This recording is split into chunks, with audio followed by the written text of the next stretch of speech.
Hello friends, कसे आहात तुम्ही? लग्नसराई पार्ट 4मध्ये खूप खूप स्वागत. आज ना सकाळ सकाळ मम्मीनी खूप सगळ्या कपड्यांचा आणि साड्यांचा पसारा काढला होता. ज्या साड्या ती कधीही वापरत नाही, एकदाच घातलेल्या साड्या तिने आज लिटरली 2 पोती निघतील एवढ्या साड्या तिने बाजूला काढल्या होत्या आणि सगळ्या साड्या काढून पुन्हा त्याच सगळ्या पोत्यात भरून बेडमध्ये टाकून दिल्या. आणि ह्या सगळ्या नवीन साड्या आहेत किंवा म्हणजे त्याच्यात टॉवेल टोपी आहे, भरपूर काही काही गोष्टी आहेत. मम्मीचं हे सगळं उरकस तोपर्यंत आजीनी वड्यांच्या वड्यांची तयारी केली. म्हणजे ते डाळ वगैरे दळून ठेवली वगैरे.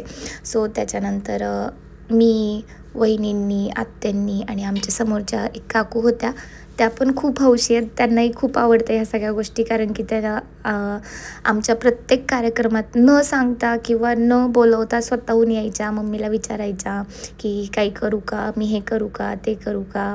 खूप खूप खूप म्हणजे असं कधी कधी वाटतं ना की आपण एखाद्या व्यक्तीकडनं अपेक्षा पण करत नाही, पण ती व्यक्ती स्वतःहून आपल्याकडे येते आणि म्हणते की ह्या मी ताई करते, द्या. आणि शिवाय असं नाही की अ, अ, जबरदस्ती करताय. स्वतःहून त्या काकू इतक्या हौसेने करत होत्या की बस रे बस. म्हणजे मम्मीला प्रत्येक गोष्टीत त्यांनी मदत केली आहे.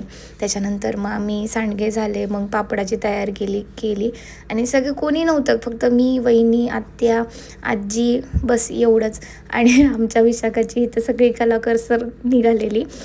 तिने नवरा नवरीचं छान छान नाव पापडांवर लिहिलं, प्लस त्याच्यावर डिझाईन काढली छान. तसं तर हे पापड खाण्यात येणार नाही लिहिलेले, कारण की ते स्केच पेननी लिहिलं होतं. सो त्याच्यानंतर मग आम्ही दुपारचं जेवण केलं. जेवायला खूप काही नव्हतं. मेथीची भाजी वगैरे होती. त्याच्यानंतर मम्मीने सारण घातलं होतं. आमच्याकडे पहिलं गोड पुऱ्या करतात, म्हणजे देवाला नैवेद्यासाठी सारणाच्या पुऱ्या करतात. सो त्याच्यासाठी सारण भिजत घातलं होतं. त्यानंतर मग मी आणि माझा भाऊ गावात गेलो होतो, कारण की त्याचं भरपूरशा गोष्टी घ्यायच्या होत्या. सो त्यासाठी आम्ही गावात गेलो. मग त्याच्यानंतर आम्ही एका शॉपमध्ये गेलो, तिथे त्याला कुर्ता वगैरे घ्यायचा होता प्लेन. मग तिथून आम्ही कुर्ता वगैरे घेतला. त्याच्यानंतर आम्ही जॉकीच्या शोरूमला गेलेलो. तिथून मग खूप सगळ्या छोट्या छोट्या बेसिक गोष्टी घ्यायच्या होत्या. सो त्या घेतल्या.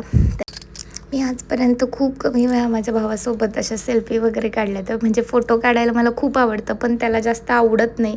तो असा फोटो ॲडिक्टेड पर्सन नाही आहे. त्याच्यानंतर आम्ही एका कापडाच्या शॉपमध्ये गेलो, कारण की त्याला कपडे शिवायचे होते. लग्नानंतर ऑब्व्हियसली त्याला पूजेला वगैरे ड्रेस लागणार होते. सो ते तिथे शर्ट पीस आणि पॅन्ट पीस आम्ही घेऊन शर्ट त्याला शिवायला टाकले.